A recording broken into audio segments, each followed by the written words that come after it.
Se pueden sentar, queridos hermanos. Pues buenas noches a todos, hermanos. Hermanos, toda la ley de Dios y todo lo que Jesús nos enseñó se puede resumir en una palabra: amor. Amor.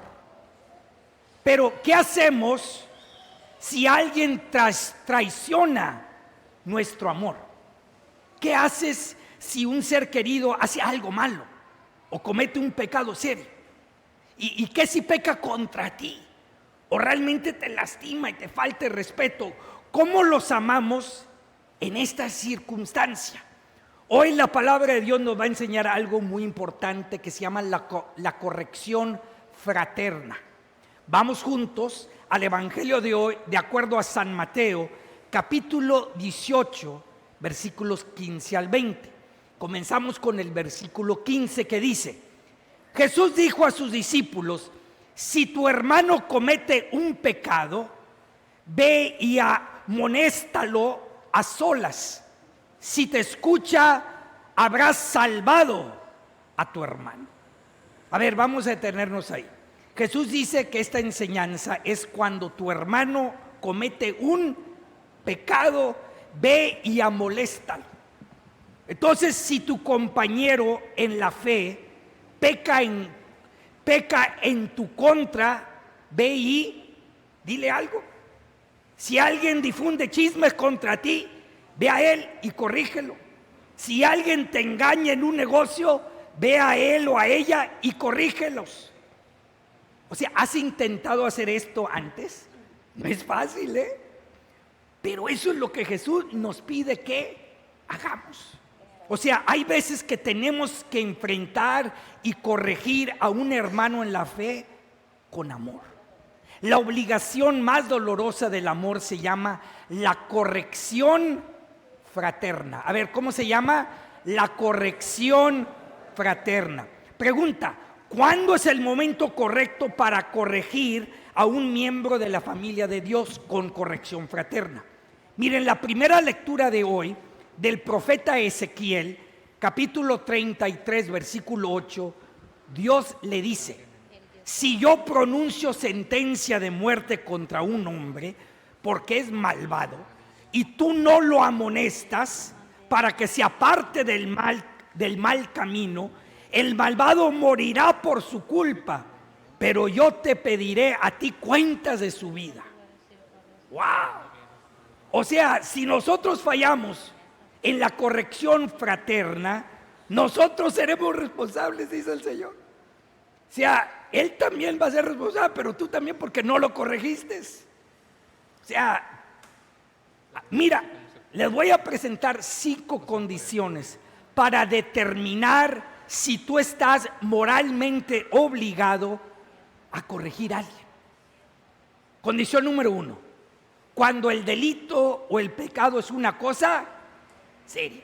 O sea, si es cualquier cosita, Dios mío, no te preocupes, suelta, ¿verdad? Pero es algo serio, ahí sí. Número 2: cuando la persona no está dispuesta a corregirse a sí misma. O sea, mucha gente se corrige a sí mismo. ¿Sabes qué? Perdóname, la regué. Se están corrigiendo a sí mismo. Pero si esa persona no se corrige a sí mismo, entonces esa es la condición segunda.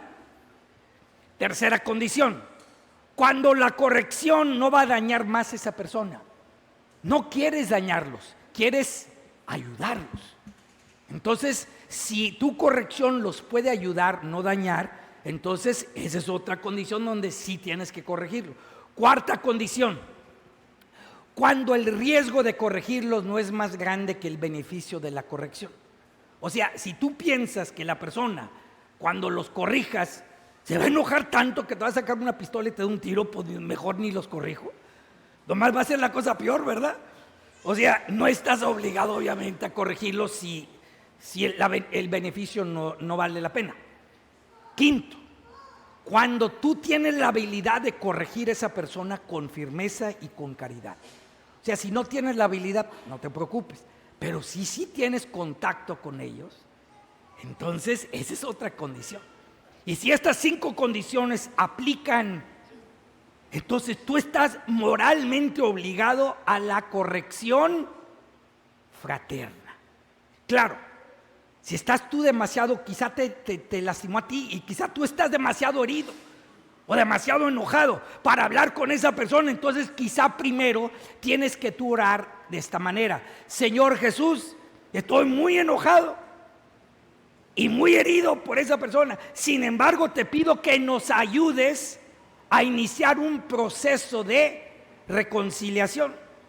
Amén. Así puedes rezar, y ya cuando ya estés dispuesto, entonces vas y los corriges. Ahora, yo sé que la decisión de enfrentar a alguien nunca es fácil. Sin embargo, el miedo de ofender a esa persona o el miedo de que se van a enojar, eso no es una excusa legítima para no confrontarlos con amor. O sea, si eres tú la persona herida y si conoces los sucesos de ese pecado, tú tienes una obligación moral de la corrección fraterna. Por ejemplo, el papá de una amiga mía era un alcohólico y mira, les pegaba a los niños y hacía un desastre siempre en la casa. Pero una niñita pues no hacía nada, se quedaba callada. Pero cuando ella ya creció, ¿verdad? Ella tenía miedo de confrontarlo, pero cuando ella ya creció, era adolescente, entonces ella, con gran valentía, una amiga mía, decidió confrontar el alcoholismo de su propio papá y lo hizo con amor y en privado. Y lo hizo, fíjate, qué valentía de mujer. Hermano, cuando alguien está en un camino de autodestrucción, el amor tiene que corregirlos. Hermano, va para el camino de destrucción, cámbiale el rumbo aquí. De hecho, en el Evangelio de hoy Jesús nos dio un procedimiento de 4 pasos para corregir a otras personas. Y estos 4 pasos son muy importantes para todo cristiano católico que los vivamos, porque todos tarde o temprano tenemos que traer corrección fraterna, o nos la van a dar a nosotros, pero que lo hagan de esta forma. Volvamos al Evangelio de hoy. Paso número 1 está en Mateo 18:15. Jesús dijo a sus discípulos: si tu hermano comete un pecado, ve y amoléstalos a solas.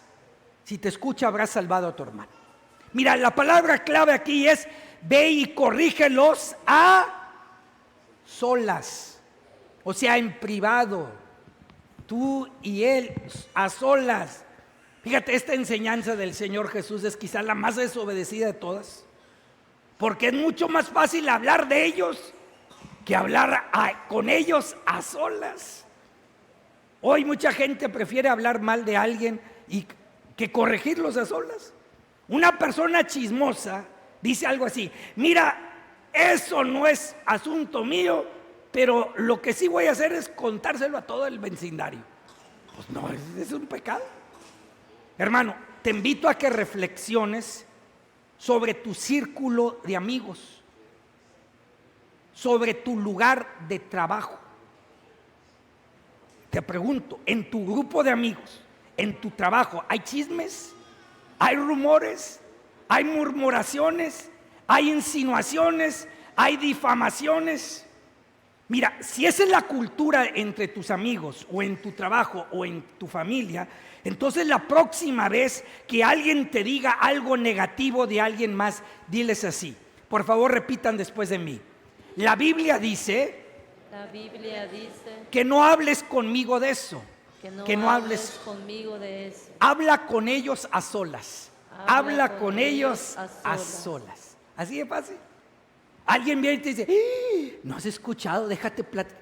Mira, no me digas a mí nada de eso. Habla con ellos a solas. Eso es el paso número 1 y quizá el más importante para respetar la dignidad de esa persona. Por eso lo hacemos a solas, por amor a esa persona, porque así te gustaría que también, si te van a corregir a ti, pues que te lo hagan a solas, ¿verdad? Ese es el paso número 1. Si tu hermano comete un pecado, ve y amoléstalos a solas. Ahora bien, si ellos se arrepienten, excelente, has salvado a tu hermano. Bien hecho. Pero el paso número 2 está en el versículo 16, que si no se arrepiente, si no te hace caso, hazte acompañar de 1 o 2 personas para que todo lo que te diga conste por boca de 2 o 3 testigos. Mira, aquí Jesús está citando el Antiguo Testamento. Está citando Deuteronomio 19:15, que implica que establezcas las bases para una acción legal dentro de la iglesia que siempre requiere 2 o 3 testigos. Pero prácticamente lo que Jesús quiere es que busques la ayuda de alguien, que te ayude a alguien. O sea, que busques el consejo de otras personas para ir a hablar con ellos.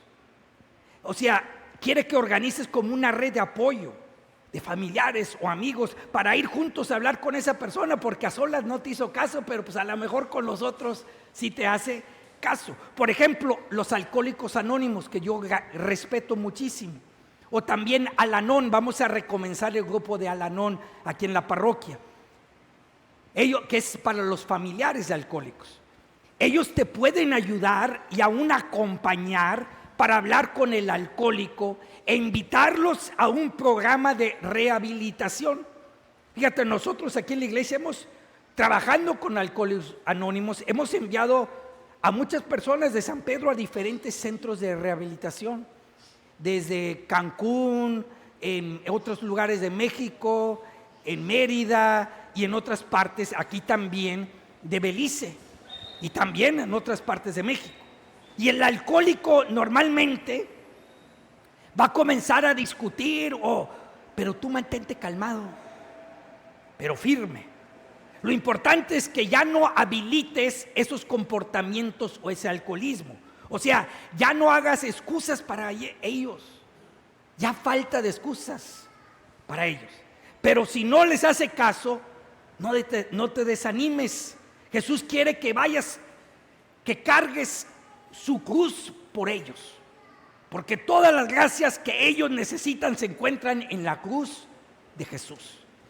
Paso número 3 está en el versículo 17, que dice: pero si ni así te hace caso, díselo a la comunidad. O sea, en este momento, paso 3, hablen conmigo. Oiga, padre, mira, ya hablé a solas, ya traje otros para hablar y todavía no nos hace caso. Hay que ayudarnos. Pues claro que voy. O sea, en este momento hay que involucrar al sacerdote, el párroco, o sea, el obispo, la comunidad. ¿Por qué? Porque Jesús le otorgó a la iglesia su propia autoridad. Como dice en el evangelio de hoy, lo que ella ate aquí en la tierra queda atado en el cielo. Y por supuesto el objetivo es sanar y restaurar a esa persona. Paso número 3, versículo 17. Luego dice: y si ni a la comunidad le hace caso, apártate de él como de un pagano o de un publicano. Mira, hermanos, cuando una persona se niega a escuchar a la iglesia, significa que ellos han endurecido su corazón, que ya no hay arrepentimiento en su corazón.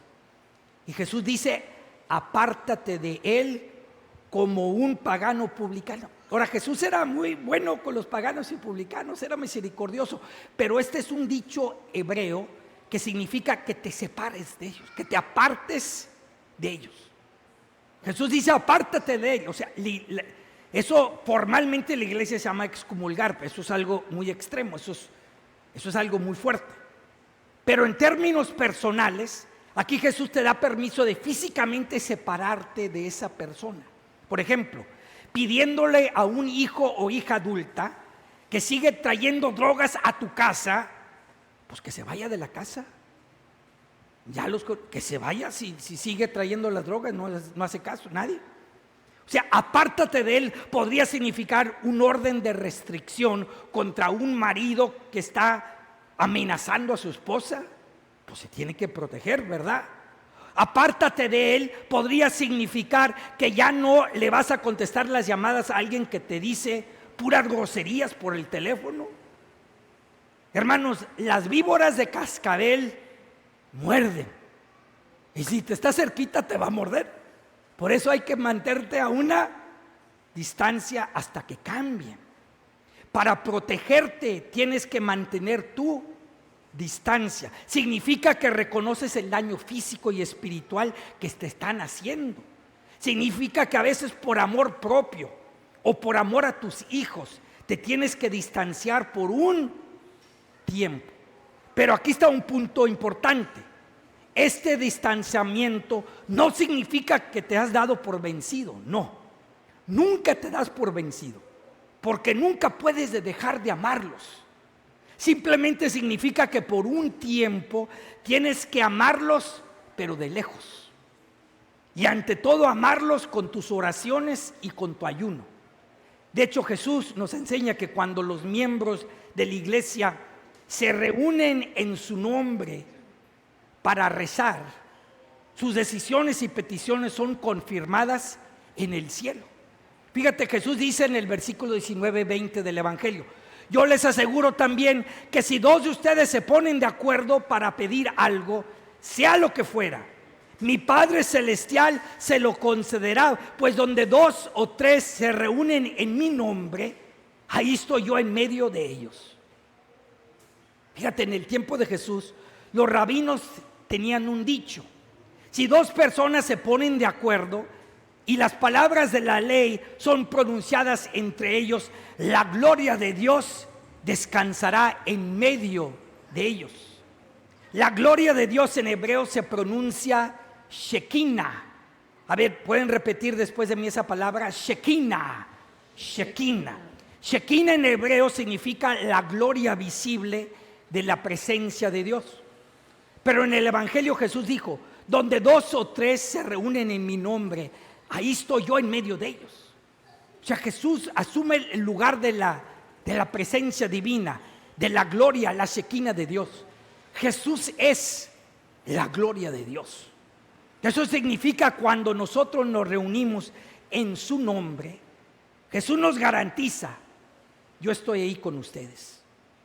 Yo estoy ahí con ustedes. Pero Jesús puso una condición en el versículo 19.